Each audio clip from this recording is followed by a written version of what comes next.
So I have the notes in case I forget what I'm talking about.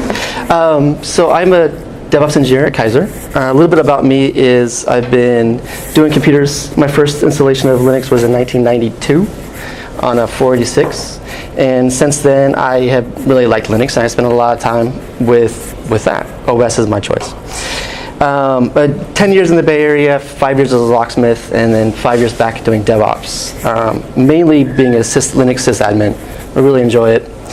And it's really helped me. I did a lot of production support. I worked for a lot of startups, 3 of them. And in 10 years, I worked for 3 startups. So how many people here are in startups? Just a few. And then how many people are like in a Fortune 500 company, like a big, like IBM or? Okay. So Kaiser, as I've been told since I've started there, is a big company. And I hear that every day, how big it is. It's actually about 4 different companies in one company. So they do literally, they have about 700,000 LDAP entries. I mean, they're huge. And so they all want to essentially manage everything. You can't, what happened? Oh, you can hear me now? All right, sorry. I don't normally talk with the microphone. So they wanted to do DevOps. So there's several different teams that started DevOps initiatives. They each did their own way, and they really wanted to standardize on one way to do it. So they had a special team designed just to do it the right way, and they chose GitHub, Jenkins, Artifactory, and a few other tools around that to provide this pipeline. They also implemented Agile as well, so they had the Jira instance, and they also wanted to do more with automation. Believe it or not, it's a ticket-driven company, so everything's a ticket, and most of it, almost all of it's by hand. So they got about 30,000 virtual machines that they manage mostly by hand. So every install of anything is done by somebody typing yum install package. So they really wanted to go toward Chef or Ansible or Puppet or anything else, so they chose Chef because it had some great tools like Chef Automate. So starting off with that, we implemented it with just the folks that already wanted to use GitHub, because Kaiser uses a lot of IBM tools. So the IBM Rational Suite, there's the IBM, all the IBM tools you could think of, plus more. And a lot of other tools like ServiceNow and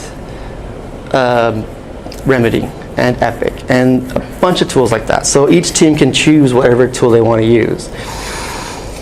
That made it a little bit difficult for the DevOps team because we had to support WebSphere, WebLogic, AEM, which is Adobe's version of WebLogic, and a few other tools as well. So our pipeline to support everything. So we started off really small with a few people that wanted to use GitHub and a few practices that we really knew they wanted to use, and we moved them toward that direction. Now, as we brought more people on, we brought a lot of people that were familiar with the IBM Rational Roles tools, tools that like CVS that they still used, and so we documented a lot of stuff to help people on board. So that was a big key that we had to, after we bought in the easy buy, we had to sell it on people that didn't understand how Git worked because they were using CVS. So we documented like a bunch of stuff and gave it to them. And that was key because they could just go and find out what they wanted to work on, and they could easily do their job.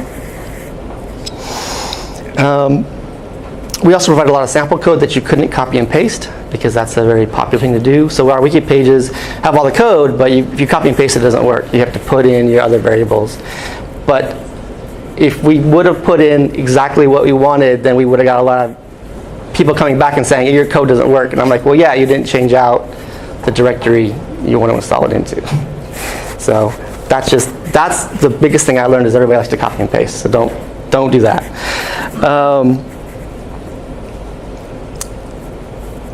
So as we progressed, more and more people wanted to use our products, but we also inherited a lot of projects that people didn't want to maintain anymore.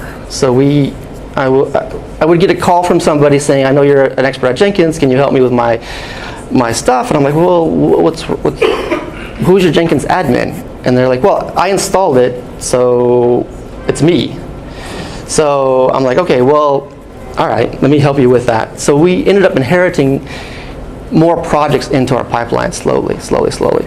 Because it's a huge ship to change direction. And then after a year of that, where we got more projects, we got more people, we've got more people coming into it, then at the top level they said, we want to go with DevOps everywhere, which is great, except there's only a small team of like 10 people. So hopefully they'll hire more people instead of just me. I'm thirsty.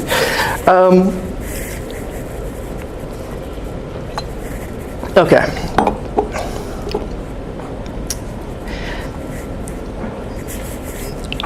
As time progressed, and because we had documentation, I really wanted people to be more self-sufficient. So anytime anybody wanted access to our Chef server, I would pick somebody on the team and make them the admin. And then so I pushed the team to know how to do stuff, but I also made them very self-sufficient. And that was kind of a new thing for Kaiser. Everybody wants to be the admin, to have all the requests come to them. And it's like I said, it's a ticket-driven system. So we just create a ticket for everything. So I said, no, here's your admin, here's your credentials. You can fix this on your own. You want to add a user to your account, you can add it. If you want to delete them, you can delete it. So that was kind of a new thing that they really liked as well. And it really improved my relationship with my teams because I have about 200 people using the Chef server, and none of them have used it before. I mean, I have 200 people that have never written a Chef cookbook, automatically given access to a Chef server, automatically being productive. So that was another thing I learned. I let people be self-sufficient. The second thing that we did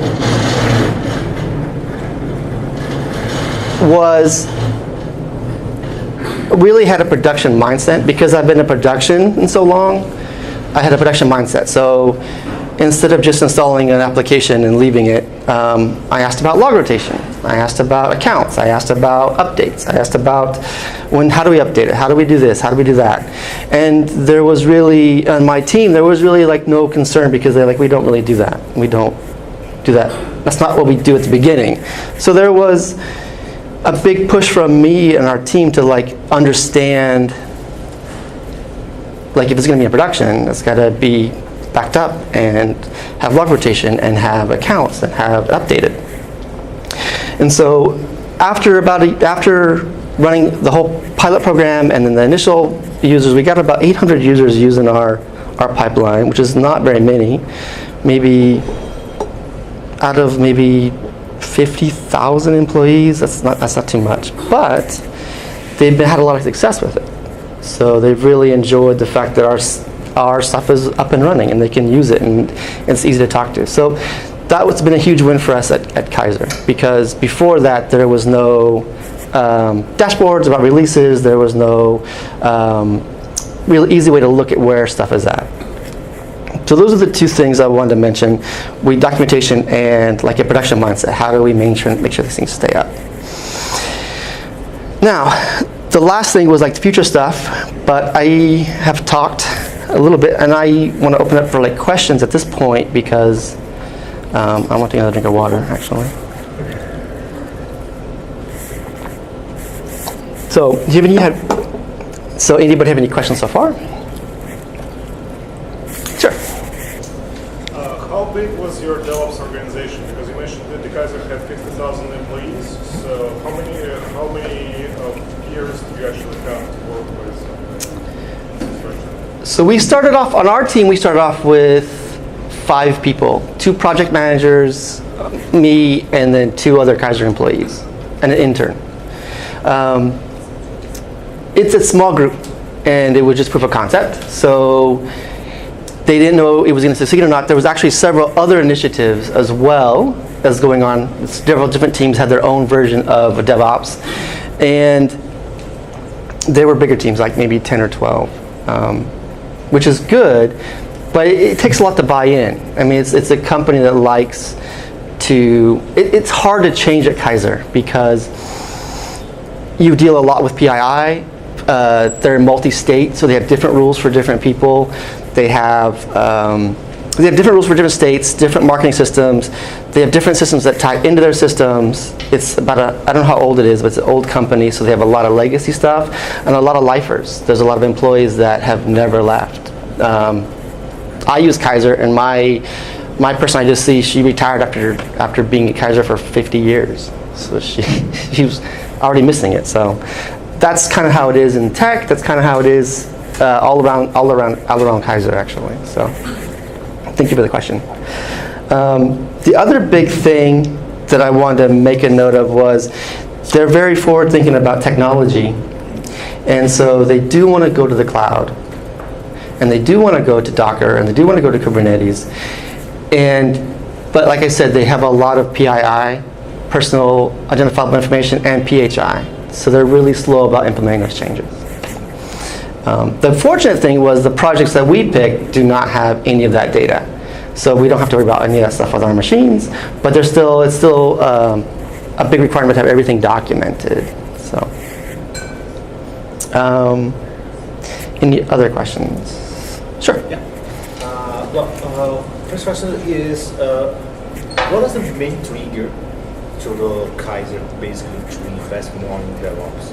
Is for business value, value proposition? I don't know, or is just to automate something to get more? I don't know, get more time to do other things, or is kind of driven by business? Well, it depends. Like I said, there's 4 businesses inside where, and I just say that generally, there's not actually 4 businesses, but in general, there's groups of people that want to do different things for different reasons. The main thing was they were on a 1-year cycle for development, and so they wanted to speed it up to 3 months. And so now our team does a 2-week sprint, and we can update quickly. But a lot of the code, one of the big issues is they don't share a lot of code with other teams, and they deal a lot with bigger companies that provide code. So when I say we have DevOps platform, we support WebSphere and some of the tools, we support all languages. So if you want to write in Go, you want to write in Python, you want to write in Ruby, you want whatever you want, some consulting company wrote it that way.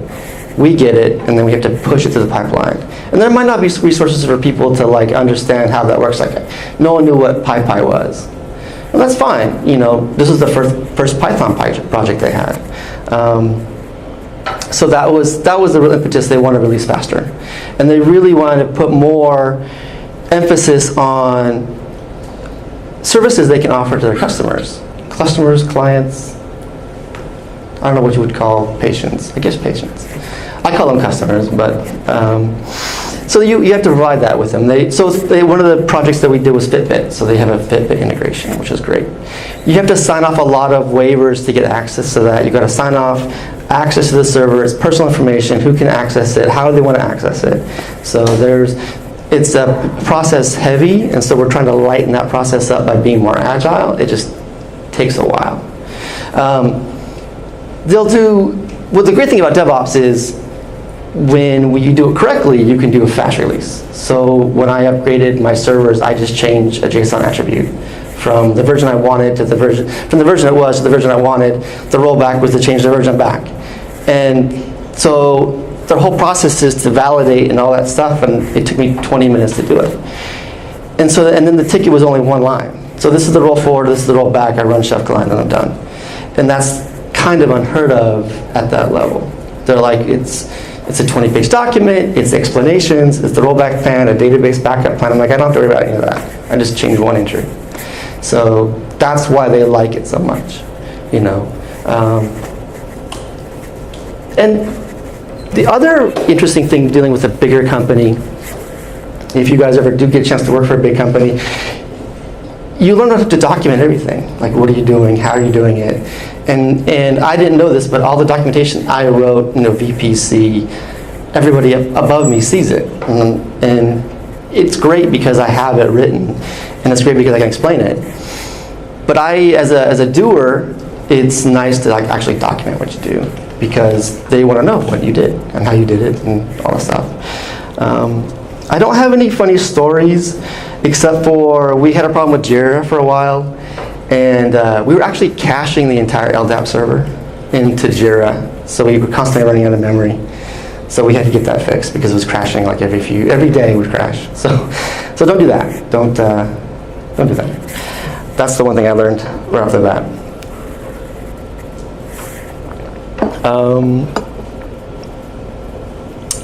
Let's see, I covered everything I want to talk about. And that's about it for me, because anything else, I mean, there's a lot of different examples I could give of how to.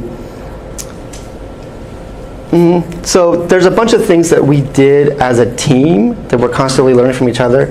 And so the one last thing I wanted to reiterate was that DevOps is not just about infrastructure as code. It's great that it is that, but you also I like our team because it's very balanced with different skill sets. So the first skill set that we had was interfacing with customers because they had to buy into all the tools. The second skill set was actually writing software infrastructure as code, and the third skill set was actually running as myself as a production guy to like answer the rest of the questions. So we have a good mix now of people that interface with customers, people that work on the machines, and then people that actually write the chef cookbooks and have them manage the infrastructure. So that's the other thing I like about having a balanced team. Instead of just having all DevOps just do as Ruby coders or Python coders, is to have that mix of people to help answer those hard questions. Is there any other questions you'd like to ask about what we did? Sure. So, given that I guess Kaiser is a Fortune 500 company and is heavily enterprise shop, I understand that a lot of technology there is divided up between the vendors, and so the vendor relationships are important.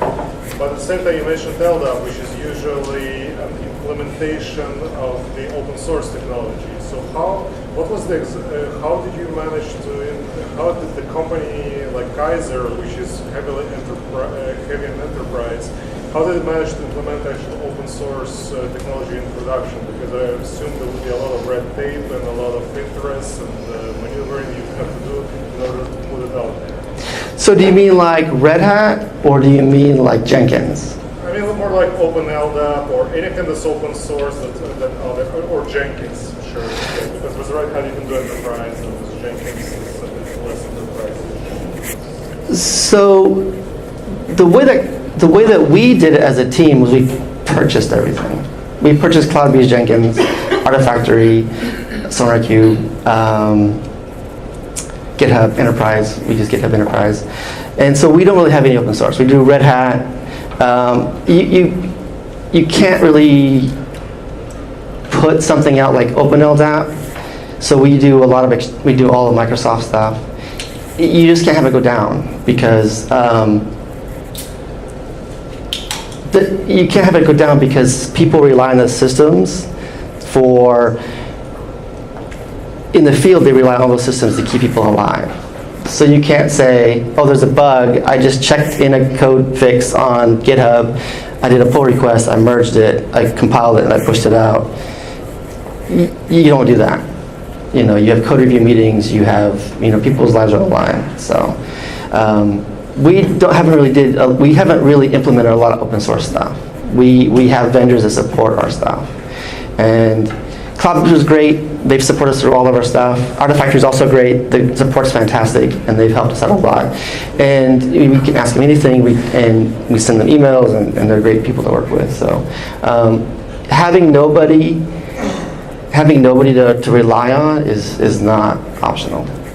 So that's the one thing with Chef. A lot of the Chef cookbooks are like open source. So I went back to Chef and said, hey, can you please support these modules that we use? And so they've said yes, and they rewrote the modules. So, and on that note, I will turn it back over. Thank you. Thank you, round of applause.